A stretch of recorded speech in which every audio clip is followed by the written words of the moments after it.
มาได้ได้บ่เนี่ยผมเคยได้เนาะโอ้ยเนาะอาบก็อาบล่างเศร้าล่างแรงอยู่ ว่าอาบยาล้างหัวบ่ได้ โอ้ยหงไงฝนตกก็ล่างรถไปพี่น้องพอดีเขามาเอาพอดีสิเอาธงมาให้เพิ่นมื้อนี้ มันจบติดบ่อยากให้มันติดว่าอยากให้กินต้มติดเลย บ่ ไว้เอาไว้เทั้งเฮือนพุ่นแล้วเว้ย โอ้ จบติด เดี๋ยวพอดีซื้อกระเป๋ามาฝากเอาไว้ใส่โทรศัพท์ใส่เงินใส่กระเป๋ารถอย่างเงี้ยแหละ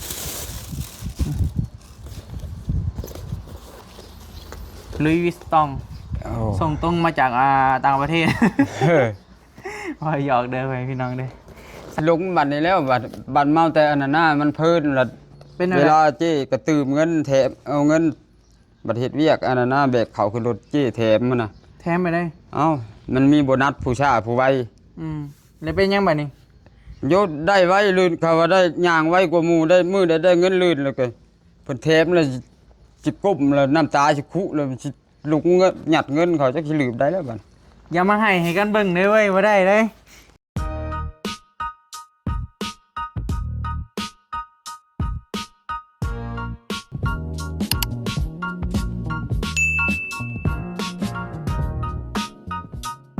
มา ได้ได้บ่เนี่ยผมเคยได้เนาะ โอ้ยเนาะ อาบก็อาบ ล่างเศร้าล่างแรงอยู่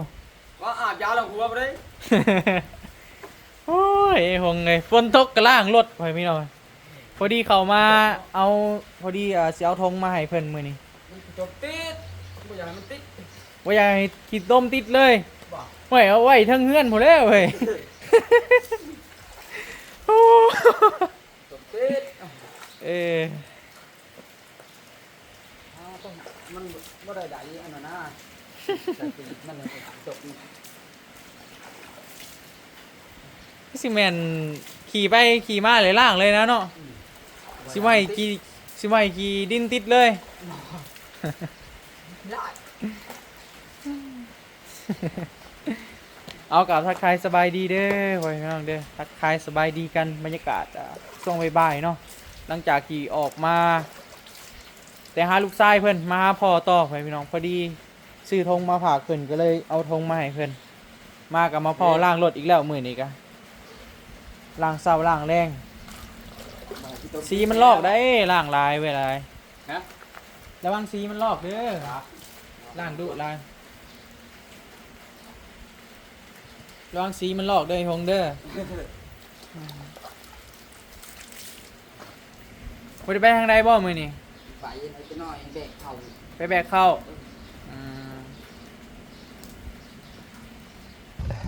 ก็มานั่งลิ้นน้ำทรายโสดก่อนพ่อพี่น้องมาแต่เฮือนลูกชายเจ้าบ่ได้ขึ้นพาเพิ่นบ่ มื้ออื่นบ่ได้สิขึ้น เดี๋ยวพอดีซื้อกระเป๋ามาฝาก เออ เอาไว้ใส่โทรศัพท์ใส่เงินใส่กระเป๋ารถอย่างเงี้ยแหละ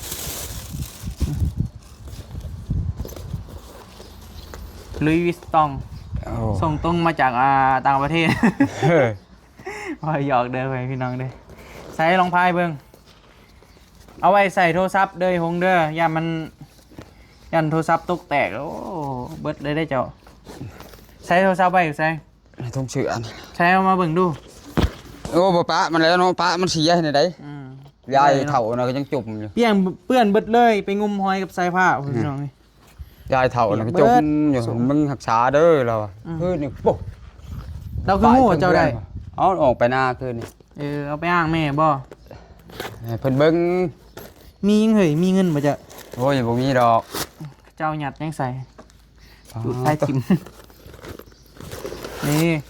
หยัดใส่นี่เอาใส่นี่ไว้ปึ๊บ เจ้เห็นแล้ว พีดปึ๊บนี่เด้อปึ๊บ ลงมาวานนี่แล้วเพิ่นเอิ้นเข้าไป เป็นไว้ได้นะ มาพี่ทุงหยังน่ะ เจ้าว่าทงยังบ่ได้ไปเฮ็ดเวียกว่ามื้อนี้ มาแล้ว มาแล้วบ่เอาคือบ่ได้มาไวเด้อ เอาติดเข้าหน่อยๆเดียวนึง ได้เท่าไดมื้อนี้ แทนหา โอ้ได้150,000ใส่รองพายมึงด้วยพง แสนหาก็เรือแสนหนึงใช้ซื้อน้ำมันก็50มันดิ โอ้โธ่คักเลย พักแล้วมันบ่ คักเลย ใส่พี่ใส่เลยเนาะมื้อนี้เนาะไฟ ตกโต๊ะแล้วเนาะ เป็นเสียธงแล้วบ่นี่มีธงพายเงินเต็ม เงินก็เต็มมันนี่เนาะ เงินอะไรนี่ ได้เงินนี่ ไม้เอาอีกมึงเด้อไม้เป็นอยู่บ่ ไม้ด้วย นี่สิบอกวิธีนี่นี่ดึงงอกนี่ใครอยากให้มันงานลงกะ อ่า ลองเบิ่งงานไปปึ๊บสำนีพอดีแล้วสำนีคักแล้วมันบ่ ผักแล้ว คักแล้วมันมีลายธงอยู่นี่10ครั้งแน่ เพราะ เด้ ตัว อ น้องบัดสิลงบัดนี้แล้วบัดเมาแต่อันนั้นน่ะมันเพิ่นละ เป็นอะไร เวลาเจ้กระตืมเงินแถมเอาเงินบัดเฮ็ดเวียกอันนั้นน่ะแบกเขาขึ้นรถเจ้แถมมันน่ะ แถมไปได้ เอ้ามันมีโบนัสผู้ช้าผู้ไว แล้วเป็นยังบัดนี้ โยดได้ไว้ลื่นเขาว่าได้ย่างไว้กว่าหมู่ได้มือได้เงินลื่นแล้วก็เพิ่นแถมแล้วสิก้มแล้วน้ำตาสิคุแล้วสิลุกเงินหยัดเงินเขาจักสิลืมได้แล้วบัด อย่ามาให้กันเบิ่งเด้อเว้ยบ่ได้เด้แฮงเฝ้าเมื่อนี่บ่ว่าได้ธงก็สิให้ บ่ให้ดอก เอาตังค์มาดูล่ะก็ให้ไอ้หงนั่งเอานั่งมือว่าน บ่โดนปฏิทินเนาะ มือว่านนี่ฮะหยุดประมาณ 3-40 นาทีผู้ได้จึงถ่ายคลิปได้ให้เอาเท่เอาว่าบ่เศร้าจะเกลือโอ้ยไอ้หงมันเป็นอะไรคือว่าให้ก็เด็กกระโดดไอ้หง อยากเลย กินเหล้าปิ้งสิเอาไปกินพุ่นวะ เออ คือไอ้เพิ่นมายังสิไปเฮ็ดแบกต่ออยู่ไปพี่น้องไปแบกเขาต่อเอาสมมุติเฮาไปตอนแรกนี่ได้ไปได้นะ เป็นรถแล้วบัดนี้ เป็นรถ เออ ถ้าเฮาเฮ็ดร้ายก็ได้ร้ายแซมมาเบิ่งดูป้าเอามาเบิ่งดูจำมาเบิ่งดูบ่จับได้เอา เฮ้ยเลย เอามาเบิ่งซื่อนะบ่แดงติเนาะปลาดุกหน้าไว้พี่น้อยเรื่องคัก มันบ่ คือสิมันเบิ่งสิมันคักเลยเรื่องเอาห้อยเลยโอ้เอาเห็ดเอาได้เอา ใส่อันนี้ดิ ฮะ เอาด่างตูมไปนี่ดิฝนตก แล้วมันตกลง มันเป็นน้ำตูนขึ้นดินมันก็ลกมาคากนะตกมา ก็เลย ยาว ลงมาข้างเนาะ ใส่จิ๊บอันนี้ เป็นหลีบ่เป็นแบบลีบ่เป็นคล้ายๆหลีนี่ อ่า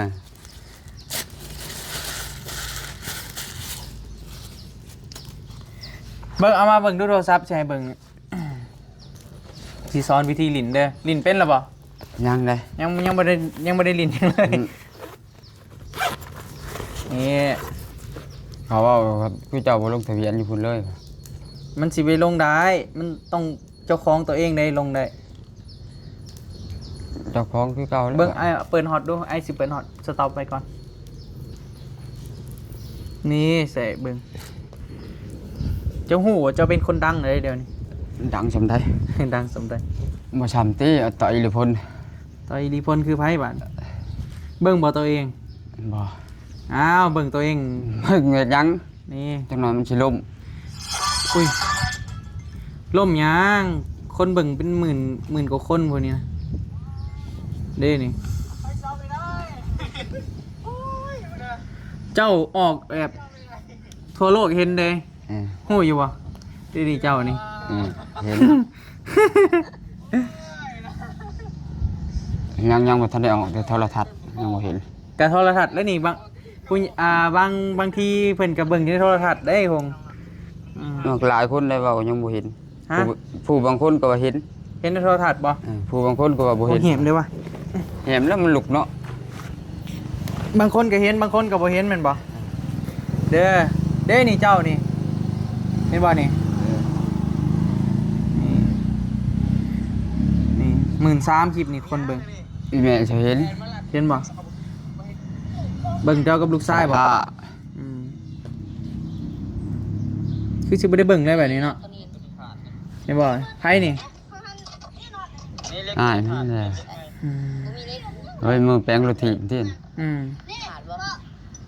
อะไรกันเขาหัน 3พอลูกไปพี่น้อย มันออกเหมือนแล้วเขาทำ นี่มันบ่มีน็อตตัวหลอก ไปจุกสุกสุกเห็นตัว เอาใช่เลย เอาใส่เลยบ่กล้าจับบ่มือเปื้อนวะมือเปื้อนบ่กล้าจับ มือบายน้ำมันเลย รักษาไปดีๆเด้หงเด้อเพื่อสิหางซื้อได้นี่โอ้บ่ง่ายเด้หงเป็นได้ความรู้สึกไอ้หง ฮะ เป็นอะไรความรู้สึก มันจักง่อยหรอก หึ มันอยากดิ้นอยากดอกมันนะ มันเป็นอะไร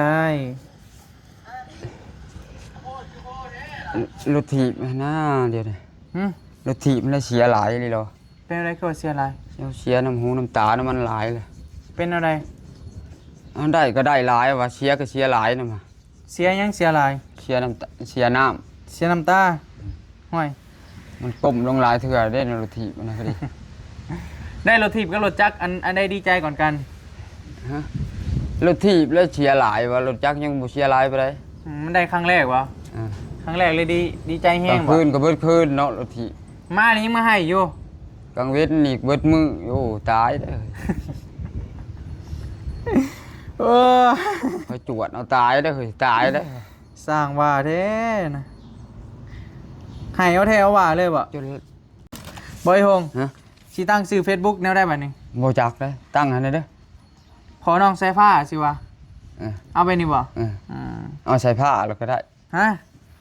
เอาน้องใส่ผ้าแล้วก็ได้ เอาพอน้องใส่ผ้าเอา เออ เนาะเอาประมาณนี้นะเสียดเอาได้นี่ ไฟยังบ่ ไฟ ติ ยั ด งบ่ติดนี่ ยังบ่ติดเปล่าไว้ก่อน ขึ้นแล้วนี่เนาะ เออให้มันเป็นทานก้อนปิ้งไปปิ้งอยู่นี่เจ้ากินแต่ควันไฟนั่นแหละมันบ่มีทานเด้ยังน่ะมาใส่นี่ จักหางต่อนะครับนี่เลยนะ อ่ะ สิไปเอาใส่หางต่อ เอาหางต่อตัวเฮ็ดนั่นแหละว่ามันผลลิ้นกระดอลมจูดก็บ่ได้ จะเอามากินบ่ บ่ได้ เอาไปยังซะ จูดมามันตอดแล้วเจ็บแล้วจูด บ่ไปเฮ็ดมันก็อยาเด้อเด้อ ฮะ บ่ไปเฮ็ดมันก็อยาเด้อแคมบ่กินนะบ่เบียดเบียนกันก็อยา เอาให้น้องใส่ผ้าได้กิน โอ้ยเฮาซื้อของกินไปให้แล้วไปให้เพิ่นไปตามเพิ่นซะบ่ไปอูดเอาก็ได้เด้ เดี๋ย อ วมันเจ็บเนาะมันตอดเจ็บ อูดเฮาขอเอาบ่ไปเฮ็ดเด้อหังเด้อ บ่เฮ็ดแล้วก็บ่เฮ็ด ได้บ่เลย ได้ โอเคสิไปอูดยังเลยไปให้เป็นธรรมชาติซะชื่อ Facebook ว่าพอน้องสายฟ้าบัดไปหาดงเห็นให้เขาตั้งให้หรือว่าไปซื้อซิมมาเลยฮะคือไปลงทะเบียนซื้อซิมน่ะมีแล้วอยู่ในธงนั่นแหละเด้อ อันนี้เขาใส่หน่วยมันเลย ใส่เลยมันบอก ใส่ก็ยังเปิดบ่ได้บ่ได้ลงทะเบียนใส่บ่ได้ มันต้องได้ลงทะเบียนคักแน่ก่อน เพิ่นมาแล้ว อืมไปดงเห็นพุ่นแล้วเนาะ อ่ มันจึงอันน่ะตั้งได้อันนะ เพิ่นหลุด คู่มือนี่มันแบบต้องได้เอาสมนุครัวหรือว่าบัตรประจำโตวไปข้างใน เรามีบัตรสปอร์ตเด้ สามารถซื้อได้นะ เพราะเรามีบัตรสปอร์ตให้เราลงให้ แม่นในกรณีแบบว่าสิว่าได้ว่าแบบแคมเจ้าโทรไปต้มตุนไผเขาก็นำในเบอร์เจ้าเรียบร้อยเจ้ามันจึงซื้อให้กันบ่ได้นะเขาใจว่า เออ เขาต้องนำมาเบอร์ได้เอาที่อยู่นั่นเขาจะฮู้เบิดว่าเบอร์นี่เป็นเบอร์ของไผเฮ็ดเคลื่อนไหวแนวใดเขาฮู้เบิดได้แบบเฮาบ่สามารถ นั่นแหละอยู่นำกันกับ ได้ อยู่นำกันกับหมู่เดียวก็เขาว่าลงบ่ได้ ลงบ่ เป็นห ได้ ยังบ่ได้เฮาบ่ได้ใช้เขา แม่นต้อง มันยอด เจ้าของเองหรือว่าคนในเฮือนก็ได้ ได้เฉพาะในนั้นเฮาบ่ได้เฮาบ่ได้ใช้ตัวใช้ อืมลงให้กันไว้เนาะหมู่ว่าได้หมู่เห็นโทรศัพท์ไหม ยังบ่เห็นซุ่มแบกเข้านำกัน ภายในเห็น เห็นไปเจ้นะ เจ้ว่าได้ ได้จะได้เงินชื่อ อืม บ่มีปัญญาชื่อดอก อืมเดี๋ยว มาแต่พุ่นบ่เราก็ฮู้แล้วเราก็เบิ่งอยู่ แล้วเบิ่งคลิปอ่ะ อ่า เดี๋ยวเพิ่นว่าได้บัดนี้ ดีแล้ว ดีแล้ว ติดต่อหาสบายว่ะ เอ้ย ไปลงทะเบียนเด้อว่ะ แม่นเลยถ้าว่ามีเวียกมีงานก็ติดต่อหานะบัด มีแต่นำเมื่อยว่ะ อืม เพิ่น ลูกกับเจ้า พิ่น โท มื่อย รขึ้นไปลินน้ำเขาหั่นดิคิดฮอดจ้ะแค่มือใดคาเวียกหั่นนะโทรเอาบัดนี้ สบายแล้ว โทรเห็นหน้าเลยได้หง อืม ปึ๊บเห็นหน้ากันเลย เห็นหน้าเจ้าเห็นหน้า เห็นหน้า ลูก ใช้ เจ้า ผ้าเลย ง่ายเลยบัดนี้ ก็ง่ายแหละ เด้อสิถ่ายรูปให้เจ้าเบิ่งเด้อเคยถ่ายอยู่บ่รูปตัวเอง บ่ได้ มาเนี่ยมาเยี่ยม เพราะตัวสิถ่ายเพียงรูปตัวเองเนาะ เอาให้เบิ่ง มัน นี่ ขี้ลาย ให้เบิ่งนี่ ถ่ายรูป ถ่ายบ่ น้องเตี้ยไปเลยสิถ่ายก็ เฮ้ยอยู่ไสน่ะ ทางขึ้นมาเลย น้องเตี้ยสื่อ ถ่ายรูป สาวกับน้อง น้องเตี้ เตี้ย ย แฟนเจ้าวะ บ่คนฮู้กันซื่อ คนหูกันซื่อคนแหนมหักคือซื่อ ๆอืม น้องเตี้ย อืม คนมาใช้คนบ้านนี่บ่ บ่มาแต่เหนือทางพาราน เจ้าหากับมาแต่หน้าบ่ บ่มาแต่ติดเขา มาติดเข้า อืม อืมออกไปออกเอาไปเอากระแจรถตอนใดนะ เอามาแต่คืนนี่พุ่นเด้ ไปเอากระแจรถมาแต่คืนนี่วุ่น เอาโทรศัพท์นี่ออกไปหน้า เลยสอบไปติดเข้าบัดนี้ เออไปเอาเข้าขึ้นรถตลอดแรงนี่ จักรถ รถเดียว ได้เท่าไรตอนแรกบัดนี้ คัน4คนกับคนละ150,000 4 คนคนละ150,000จัก ท่าน ต้นรถนะ 16 ป้าโท16ต้นจึงได้เงิน150,000จักสมุงไอ้หงแบก ชั่วโมงหนึง สมแล้วบ่สมุงหนึ่ง16ต้น 3คนแบก แล้วบ่ แล้ว โอ้ไวเนาะเก่งเติบซะมีแต่คนแบบรุ่นอายุสำเจ้าบ่หรือว่าเด็กน้อยก็มี ซ้ำกันเบิดนี่ อืม โทรอีตานั่นแหละตาเลี้ยงควายนั่นแหละแต่อีตาไล่เราไล่หนีเลยนั่นแหละ ไล่เจ้า วางเฮ็ดบ่ได้วางเฮ็ดบ่ได้ อืมบัดน้องชายเจ้าได้ไปเห็นยังเข้าให้หน้าตัวเจ้าว่า แต่เก่านั้นเรายกเข้า เดี๋ยวนี้ได้จ้ะ บ่ได้ยกแล้วเราเอาเมียเราไปห้องหมอเด้ บอกอาชีพเรานะครูมือเราเห็น เราบ่ได้คอยแบกได้ บัดเราเห็นยังซะ บางมื้อเขามานำเอาเราก็ไปมื้อใดเรายากเราก็บ่ไป อืม อันนี้สิไปคุมื้ออยู่ก็จักสิอยู่เอาเพียงเนาะ อืมอยู่ล่าวิ่งเงินใส่ได้เว้ย เงินผัดชื่อกินชื่ออยู่อยู่เว้ยบ่มีเงินคือว่าอยู่บ่คัก มันต้องมีเงินแน่เนาะ ย่านบรรลุแลนลงมาขอได้ใช่เลยบ่เสียเปรียบบ่มีเงิน อืม เพราะขอในเงินบ่มีได้ทำไปกล้าบ่ว่าบ่มีได้นะเขามาขอจุกให้แต่บ่มีก็ยังหาชอกให้ มื้อนี้บ่ได้ขึ้นไปบ่มื้อนี้ ยังว่าสิขึ้นนั่นแหละ อืม ฮอดแต่ครึ่งทางนั่นเด้มื้ออื่นพุ่นแหละบัดนี้ว่ามื้ออื่นสิขึ้นบัดนี้ บ่ได้ห้อยซ้ำ บริการเลย เป็นอะไรคือบ่ได้ไปการเลย ฝนตกโพด โอ้พวกเราไปหาได้บักหลายๆมื้อนี้ หลายๆบ่ อืมมันมีหลายเติบได้ พอหากลางเว้นนี้ เอ๊ะใส่ว่าซิมใส่แล้วยังบ่ได้ใส่ซ้ำมาเอาสิใส่ให้เลยมาโอ้มันต้องมีแนวแหน่เนาะไปห้างเขาก็ได้แหน่ปึ๊บออกมานี่มันสิเด้งออกมาเด้งใส่เอา ชิมไม่ได้ ที่ไม่น่าว่ะ ชิมมันเองอยู่ในหน่วยเลย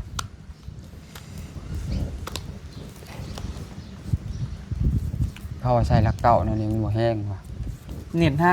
แห้งลักเก่าแห้งอยู่แถวนี้นะมีแต่หักซาไว้ดีๆเลยคง เพิ่นใส่ลัก อย่าลืมฮีท แห้ง สิบ ว่ะ เด้อ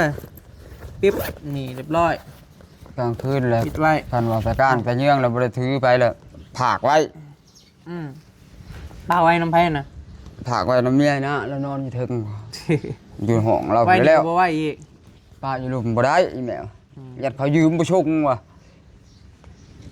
แม่ว่าได้แม่เห็นโทรศัพท์ไหม เอาไว้ดีๆแล้วป้าไว้น้ำไฟกับป้าแล้วผากไว้เด้อ อืม บนห้องเขาหลอกได้ แล้วเขายืมประชุมเลยได้บาทนี่เจ้าบ่มีปัญญาซื้อได้แล้ว อืม ไปผากไว้ก็นกมันจะถึงเขาใส่กระเจเลย ก็นอกก็ไว้เทิง ถึงเพื่อนใหม่อันนี้ทั้งสูบทั้งกระนกมันถึงห้องไม่น่าเอาเลย เพื่อนนี่แหล้วมันมีกระแจหลอกบ่เงื่อนอยู่เทิง เออ ใครอยู่เสียเดียวนี่บ่มีคนอยู่เลย เอาไผสิขึ้นได้ อืม เพิ่นเดินไผอีกอ่ะ หึ เพิ่นเดินชายไผไผสิกล้าขึ้น เดินสายไพ่ไปเลย อ๋อสายเปื่อยอ่ะสายทองแดงอ่ะ เฮ้ยแบบอันนั้นเด้แบบ เห็ด อัน คือแบบ นี้บอลบอลผายางตุ้มมา ให้มันสอดงัวบ่ สอดคนละติ ไปปิ้นไปสัตว์ ไปปีนขึ้นไปก็ง่ายตุ้มเลย ว้าว อ๋อบ่ได้ว้าวแล้ว ใส่ในเรื่องนี่ได้ เออ เฮ้ย ได้ขึ้นได้แต่น้ำบองอันนี้เลยนี่เขาขายกระเจแล้วขึ้นได้ เออ ก็ไปปีนขึ้นหน้าผายางเห็นแล้วง่ายตุ้มหมดเลย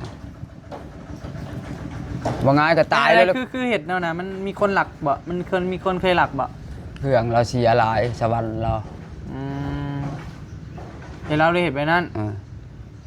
เราถามว่าไผขึ้นเห็นไผขึ้นเฮือนเห็นแตายโตได้ขึ้นตอนนี้ผู้อื่นสิบ่เห็น ไพ่ไอ้โต บอกมาหน้านะหมอผูกจะเอาปิ้งไก่ให้ปิ้งอันน่ะให้บ้านนี่ดิ โอ้ว่านี่ฮะ เห็นแต่หมอเดียวนี่แหละ อืม เห็นบ่สายทองแดงมันนึงใส่ไฟสิกา ไฟบ้านเลยบ่ใส่นี่ ไผในเฮือนนั่นแหละเสียบเขาแล้ว โอ้สิมาลอยเถอะวะมันอันตรายเด้นะ อันตรายมันอันตรายแล้วมันนึงใช่เลยฮะ ขึ้นไปตกปู่แล้วเนาะ ตกปูเลยจ้ะขึ้น อืม มันบอกเบิดคนกันเอง ไพ่เป็นคนเห็ดนี่ หมอผู้เอาเมียไปห้องหมอนั่นแหละ อืม ไปย้ายเท่าแล้วสั่งอันนึงเห็นฉลดอ่ะ บ่เป็นโจรในเฮือนนี่บ่ สิแม่นติ ฮะ เราถามว่าเห็นไผบ่เห็นแต่หมอเย็กกันนั่นแหละ เจ้าบ่ได้ขึ้นติเจ้า บ่ได้เขาขึ้นบ่ได้กูจะตก อืม นอนแล้วบ่ตื่นแล้วนะ ฮะ ขึ้นแล้วนอนแล้วบ่ตื่นเลยเนาะ มันขึ้นเลยมันปีนขึ้นรถนั่นน่ะ อืม อันนี้ปีน แต่ก่อน บ่ น่ะ ได้ เพิ่นล็อกอยู่นี่เห็นบ่ล็อกนี่ไว้แล้วปีนขึ้นอยู่นี่เอ้า บาดหนึ่งซ้ายนี่ใช่แล้วโยขึ้นเด้อบ่อยากตายว่ะย่านแล้วบัดนี้อันนี้บ่ขึ้นปีนนั่นนี่ปีนนั่นน่ะ โห สิ ด ได้แล้ว นี่เนาะ ได้ปีนต้นนั้นสิได้ ปีนเท่าใด ปีนงานขามมา อืมเสียตลอดเลยเราเลยเฮ็ดแบบระบบโหดเลยบัดนี้ เออ ห่างไผพาใส่เลย เออ โอ้ตายาน อันนี้ ตายานบัด แม่น คน บ่ บ่ฮู้เด้บัดนี้ ถ้าโจรมาก็เรียบร้อยอยู่แล้วเนาะ โยไปจับมันก็ปังงางแล้วแหละ อืม เขาบอกว่ามีหมอตัดว่ะ บัดฝนตกอหยังนี่มันบ่สอดบ่ มันมีหมอตัดอีกเลยก็ใส่หมอตัดอีกมันถึงอะ แล้วไฟในะแห้งบ่ไฟ โยแย่งเติมเลยไฟฟ้า บ่เฮ็ดให้เฮาตื่นซื่อติเฮาก็เคยฮู้อยู่ไฟ เขาเอาไปเฮ็ดแบบอยู่สวนตามเขา ตาม ไร่ พวกไก่ ง่วง แต่เก่าเนาะ นี่ไผเอื้อนเลยได้ ไผเฮือนโลใดนี่ นี่ อันนี้เสียบขารถ ไผเฮือนก็เรียบร้อยแล้วไปต้องนะ กันว่าเอาไม้ดิบมาไปเตาะมึงแม่นบ่เชื่อจับมันน่ะหงายตึ๊บนั่นแหละเฮานี่แม่นบ่ อันตรายเนาะ ก็เอาไม้ดิบไปตอกรถบ่เชื่อหงายตึ๊บนั่นแหละเฮา ระบบโหดไอ้ลีนี่ ไผสิขึ้นได้บัดนี้บ่มีไผขึ้นได้แล้วก็นอกจากเรามาไถให้แล้วขึ้นได้ สลัดเนาะแม่ตู้เนาะแต่ว่าสลัดจะโหดด้วยเวย พี่ลินแบบคล้ายๆแบบเราเห็ดคืออยู่คุ้มครั่ง บอก เลย เราอยู่นั่นเดี๋ยวนี้ บอกเรา ให้เราอันนั้นน่ะแล้วตอกหัวแล้วสิเอารถจักรนี่เข้าไว้ว่าให้เจ้านิ่งให้เฮารถแบบน่ะเฮามักว่า โอ้ย นิ่งทางนอกได้ว่ะ เจ้าสิบลงไปจับเองบ่ เอาให้เราเลยลงไถให้บัดจักไปก็ดีคนเอาแล้ว บ่เห็ดก็ได้รถไผสิไปเอาได้รถ บัดเขาเอาไปแล้วยากนะ